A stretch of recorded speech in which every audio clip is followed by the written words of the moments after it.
Hey guys, it's your girl Night Latte here, the Poly Princess, and you are joining us for another fun yet exciting new season of Girl Chat.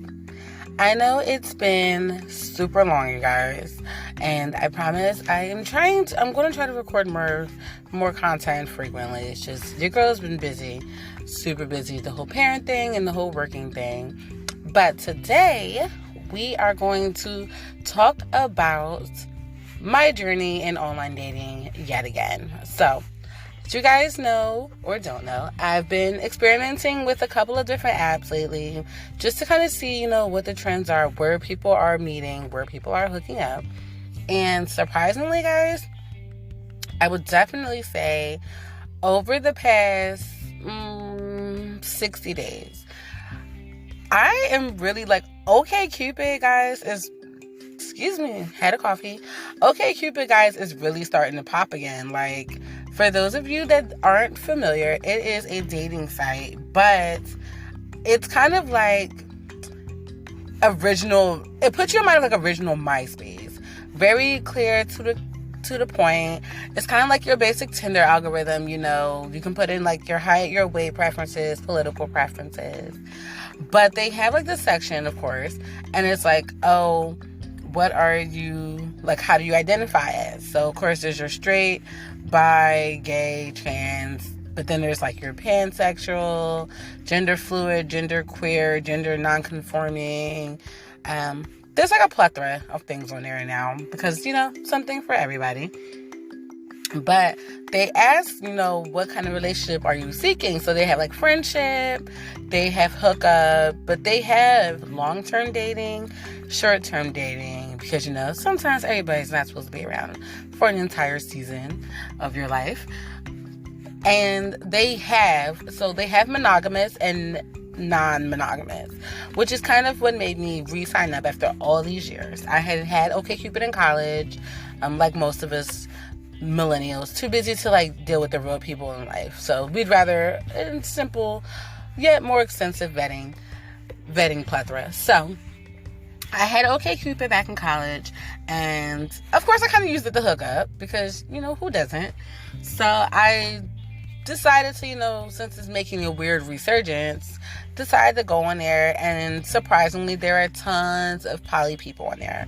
Not the poly want a threesome, or poly want my man to watch two girls fuck or whatever, but they actually have people that are there that have multiple romantic or sexual connections in relationships simultaneously. So some of them are couples that only date together. Some are people who are coupled but have separate profiles, because that's an option. If you were a couple but you guys may not date together, you guys may date separately, it lets you each make your own individual profile, and it lets you connect your partner's profile to your own. So there's a couple of that on there. Other people, there's people that are married, but because they date solo, then it's just them. Or there's people that are single. They're just looking for that type of relationship dynamic.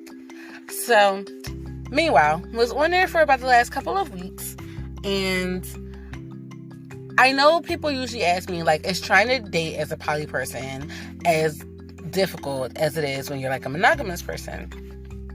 And I usually tell people that to me, it's harder when you're poly and trying to date people, because you first, especially if you're someone like me who's married but polyamorous, so it's I tell people it's kind of I'm single but I'm not single at the same time, because it's yes, I'm not single, I'm married, I do have someone I go home to every day, but it's kind of essentially where I tell people where I kind of am single too, because I can still date people, and she knows it's not a secret. So to me, as a poly person trying to date, it's hard because I'm already explaining to people one, I'm not out here cheating. If I'm talking to you, my wife knows I'm talking to you. It's not a secret. It's not, you don't got to worry about somebody calling you at 2 a.m. asking you, why the fuck are you texting my girl? Or so once you explain that part to people, you're not a secret. She's okay with it. I promise you, you can meet her and she's, there's no drama. So once you really have to explain that part to people, you then have to explain to them that you can have a relationship with them that's completely separate from the one you're in. Because you'd be surprised. When not gonna say back when I was monogamous, but back before I had simultaneous relationships, when I would meet someone as just like a single person, like a single mono person, and I would meet them and I would be like, oh, do you ever want a relationship? Do you believe in relationships? Like, for some reason, that's not hard. Most people, when you're dating as a regular person, they want to know what your personality's like. Are you a hoe? Are you fucking multiple people? Do you have any situationships or any baby dad drama or ex-girlfriend, ex-boyfriend drama? That's like the normal vetting process people ask you. When you're poly, it's like they don't really care so much about your personality. They just want to know, like, so part of it is they're curious, and then the other part of it is it's like they judge you while being curious. So they'll say things like, oh, that's cool, how does that work? Curiosity part. They're asking you, oh, how does that work in your relationship? Like, how does your relationship function? Okay. And then the other part will be them, like, shading you or throwing shots and being like, oh, well, I could never, because I'm too selfish. I could never just be okay with the person I'm with dating someone else. But yeah, there are people that are also trying to build something with you. So it's like, if you can never do that, then why are you talking to me, a person who clearly does that, who will have more than one partner and more than one relationship? Like, and then you'll get those people that are like half curious, half judgy. Then you'll get some people that are like totally curious because they're like, oh, me and my boyfriend or me and my husband wanted to try that. Like, oh, how does that dynamic work? Or like, how did you discover like that's what you wanted to be? Oh, how did your wife take it? Like, there are people that are genuinely curious as well, which is fine. Ask all the questions because, it's not new, but it's more mainstream now. And because people practice it differently, for the most part, you do want to know from someone that's been in it for as long as I have. And then you have the people, so you have the pure curious people, but then you have the pure judgy people who literally will write you just to bash what you do, because the only problem with the internet is it gave people a voice to say things they wouldn't otherwise say. But yeah, then you get people that'll literally write me just to be like, well, what's the point of getting married? So why did you get married? So you basically wanted a free pass to cheat. Oh, so you basically got you someone that's okay with that type of bullshit. Or literally, and this will be people just writing me to say that. And then it makes you wonder, and I ask people all the time, you really took time out your day to write me just to say that. Like, you didn't have to swipe on me at all, So I've had my fair share of that with online dating. People are either curious or judgmental, or, they sprinkle a little bit of both. And then there are like the people that you might connect with because they are also, either polyamorous or ethically non-monogamous, but then they just crazy. So there's like a lot of that because their definition may not match the definition that you have or what you're looking for. And that's perfectly fine. But for some reason, opposing ideals, people have been taking that really weird.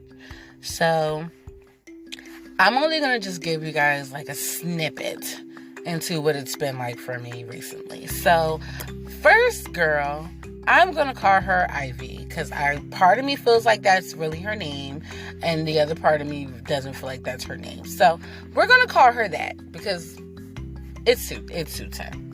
So I talked to Ivy online for like 3 days and we exchanged numbers. So we're talking, and when poly people, talk to other poly people, there's different questions they ask. So people usually ask, what's your dynamic, which is, what type of, I guess, poly label would you call yourselves?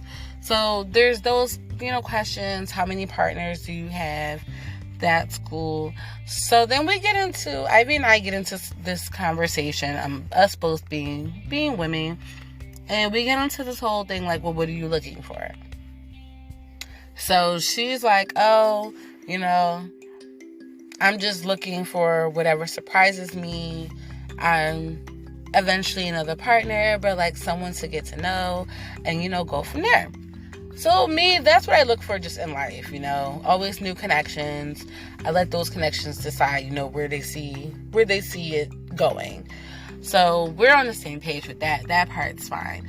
So she asked me, what things do I look for in building with someone, be it like a friendship or relationship, but like what's a foundation for me. So I tell her, consistency and, someone who's direct and outgoing and like open-minded.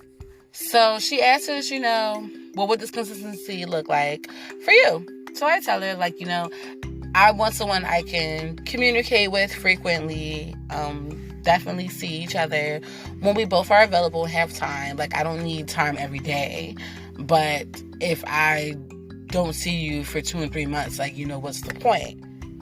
So I'm making a joke because, I was exaggerating with the whole 2-3 months thing, but I was making a point to just say, like, if I don't see you for a long time, then what's the point? So then I guess that's where that friction with me and Ivy starts, because I'm thinking, I'm making an exaggeration, like 2-3 months, what's the point, LOL. Like, I'm making just an exaggeration that I find funny. Well, apparently she took that, to heart, and she was like, oh, well, there's nothing wrong with not seeing someone for 3 to 4 months. She said that, you shouldn't always require space. Like, it doesn't always require physically being around someone to have a relationship. So I tell her, to each their own. Me personally, I really want one relationship with someone that I don't see often. So she then proceeds to tell me that, first of all, this girl has like 7 partners currently. Now, don't get me wrong. In polyamory, there's no quota. There's no like magic number you should or shouldn't have. It really all just depends on how you can fit the time for the people in your life. So it doesn't really matter. Some people have 10, 12 partners. Some people have 1 or 2. Some people have 2 to 5. So that part wasn't my issue. I personally feel like, though, you should probably let someone know that. Because, some people have a hard rule with not dating people with too many partners or a set amount of partners. Me, personally, I don't want to feel like I'm number 76 on the fucking football team. Like, I don't want to feel like there's so many of us, we each get our own, like, our specific day. Like, I don't want to be like your Tuesday bitch. So, I personally want to know how many partners people have. But anyway, she proceeds to tell me, like, she has one partner that she's been with for 16 years, guys. But that part isn't even the bad part. The other part was when she said they've been together 16 years and they just met in person for the first time like 4 years ago. 4 years ago, which means for 12 years... y'all had an online relationship only. So she tells me that. Then she says one person that she's been with for 5 years, she still hasn't met them in person yet. And then another person that she's been in a relationship with for a couple years, she said they see each other once every like 5-6 months. But she basically describes, those were just a few of the ones she described. But basically, she doesn't have any partners that she sees more frequently than like once every 4 months. But when she got into the whole people she'd been with for years, and some she met in person and some didn't, it was giving me like, so you basically either serial catfish or like you just got a whole bunch of fucking pen pals. Because to me, what is a relationship if it's strictly online? Like, not even the sex part physically, but it's like, what the fuck else are we gonna do? Like, how are we gonna go out, spend time together if it's just video call, phone, text? Like, what happens if I want us to go somewhere together, experience things together? Like, So you just gonna be like, you're just the boyfriend that, you talk to late at night, or... So she tells me all that. I make a joke and I say, oh, those sound like pen pals. LOL. So I'm, again, making a joke. I'm thinking it's being funny, because to me, it was funny. Well, apparently to Ivy, it was not funny, because at that, it was like a switch went off, and she started texting me like books. So the first one was just being like, oh, that I'm judgmental, and she was like, oh, I don't want to get to know someone that's very disrespectful, like, to my other partners, or dismisses my relationships. And I said, I didn't dismiss your relationships. I said, to me, it sounds like pen pals. Like, I said, I personally wouldn't want to be in a relationship like that, where I don't see the person. But I never called her relationships non-relationships. I just was making a joke about it sound like a pen pal. And had she just been like, that was very offensive, I might have apologized. But guys, when I say she wrote me like a book, and she kept writing it was like 14 pages. It was like a text message. Basically went from cursing me out to calling me judgmental to telling me like, oh, I sound confused, I don't know what the fuck I am. Like, literally, she flew off the handle. And I'm cracking up because it's like 1 p.m. on like a Wednesday. And I don't even get why you flipping out like that. So needless to say, Ivy and I went back and forth via text message for like 4 hours. And then at the end of it was funny because during one message, she was like, oh, you're just looking for sex because your fucking dusty ass husband must not be satisfying you. And I laughed because, for one, not even married to a man. That ship sailed. And two, my sex life is amazing. Like, I don't need to look for sex online. But I'm like, you already have a football team full of pen pals. I mean, what the fuck are you recruiting for? A head pen pal? And I'm cracking up. Because, like, at this point, this girl done called me all type of bitches and everything. And I'm dying. Because, like, I literally wrote, like, 2 sentences and she would write, like, a book. And be snapping the fuck out. So it was hilarious. But after going back and forth with her, really realizing like this bitch is crazy, I literally just was like, I'm just gonna let you have the last word, because that's what she wants. Literally, I could respond with this sentence, guys, and she would fucking respond with like a 3-paragraph book. So that was Ivy. That was literally that entire situation lasted like 3 days. Like, I met her, we talked for 2 days, like on the app. We text one day, argued for like 5 hours, and then it was safe to say that that's a ship that I just kind of let set sail. So yeah, so that was Ivy. Then there is opposite end of the spectrum. Then there's this guy I met, and I'm gonna call him Terrence because I really feel like I can't remember his real name, but I'm gonna call him Terrence. So Terrence started off. Me and him started off really cool. Like, we talked on the app for like a week and a half. We texted. That was real cool. We like FaceTimed. That was cool. So everything was going cool. And then fast forward to like a week ago. So last week, Terrence and I are talking. And, just regular conversations. So I noticed, though, like last week, I noticed I would write him and then I'd go to work or whatever, a couple hours would go by, and he'd respond super late, or he wouldn't respond. And then, like, the next day we would talk, but for us to talk, basically I had to initiate the conversation all the time. So I didn't text him for like 2 days because I was just like, if I gotta reach out first, it's a turn off. So I don't talk to him for like 2 days, and then like the next day, like during the 2 days, he writes me like 4 times. And I didn't respond because I didn't get the messages. I went to the movies. So then he was just like assuming like, oh, well, I guess I'm cut off now. But like, that's crazy, but it is what it is. So I finally responded to him. I'm like, what the fuck are you talking about? Like, I was at the movies, but I mean, you jumped to conclusions. So then he tries to tell me that, oh, because you said you quit to cut people off. And I was like, yeah, but I don't cut somebody off and, like, not say nothing. Like, that's not how I cut people off. I at least will respect you enough to let you know if I'm, like, done talking to you. But I was telling them, like, my frustration about always initiating the conversation. And he goes into, like, this whole thing about how, like, oh, he talks sometimes, but he don't be knowing really what to talk about. And we go into, like, this back and forth because he's so analytical. Like, I'm telling you, he'd make a great conspiracy theorist, but, like, super bad romantically. But we literally will have conversations because he has such just negative outlet. This man really feels like and mind you, he told me this, he really feels like unless a person can promise him that his efforts going to turn to a relationship, he doesn't see the point in trying. But I was telling him, like, that's how fucking life works. You know? You don't just meet someone, instant dating, instant relationship. And sometimes it doesn't work out.